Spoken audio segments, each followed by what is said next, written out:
When I was in 4th grade, a girl came up to me in the schoolyard during recess and said, "You have the prettiest hair. Let's be friends." I said, "Okay." Heck, I was glad someone wanted to be my friend. Her name was Frances. I never forgot Frances for as long as I lived. She was thin with light brown hair and blue eyes. She was quite a gentle person. I was actually forbidden to play with her because she was a Gentile, but I would sneak over to her house anyway and sneak her over to mine. Actually, I didn't have to sneak into Frances' house because I was always welcome there.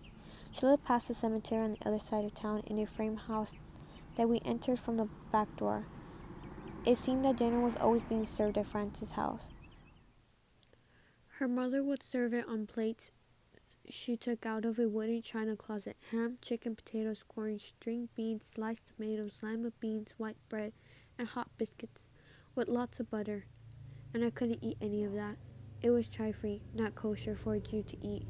The first time her mother served me dinner, I said, "I can't eat this," and I was embarrassed until Frances piped out, "I don't like this food either. My favorite food is mayonnaise on white bread."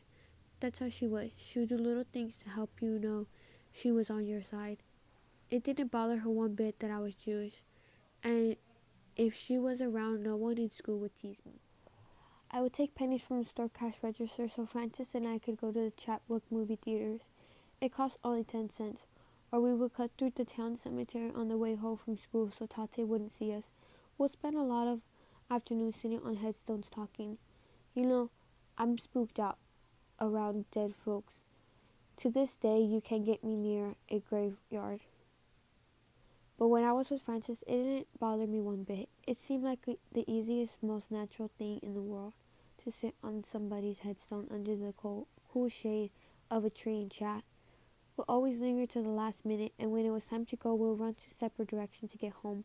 So I watch her go first to make sure no ghosts are trying to catch her. She'll back away facing me, asking, "Any ghosts behind me, Ruth? Is it clear?" I'll say, "Yeah, it's clear." Then she'll turn around and scamper off, dodging the headstones and yelling over her shoulder, "You're still watching, Ruth? Watch out for me." "I'm watching. No ghost," I'll shout.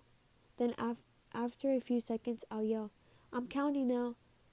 I'll count to 10 like this: 1, 2, 3, 4, 5, 10, and fly home, fly through that cemetery. Frances' family wasn't rich. They were like a lot of white folks back then, farming type folks. Poor. Not poor like you see today. Back then, it was a different kind of poor, a better kind of poor, but poor just the same. What I mean by that is you didn't need money as much, but you didn't have any either. Just about everyone I knew was poor. A lot of our customers were so poor it wasn't funny. Black and white were poor. They got their food from the Nansemond River down the hill from our store. The men would go fishing and crabbing at the wharf and catch huge turtles and take them home and make soup and stew out of them. There was a man who all he did was haul in turtles. He would walk home carrying a huge turtle under his arm the way you carry a school book, and me and Didi would gawk.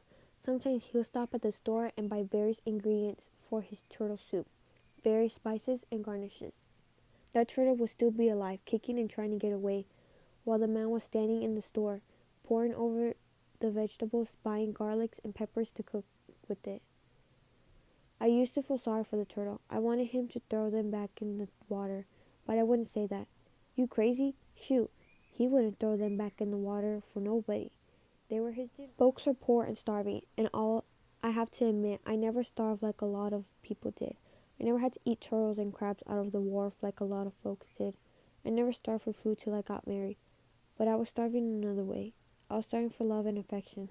I didn't get none of that. My discussion question for the color of water is, why are all of the siblings scared of Rosetta?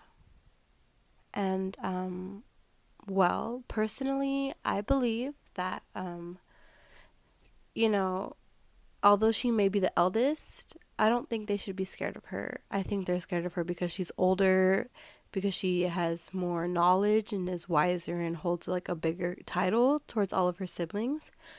And I think because she is kind of like a mother, in a way, they won't stand up for themselves against her or won't mess with her at all. Personally, I'm the oldest in my family. I only have one little sibling.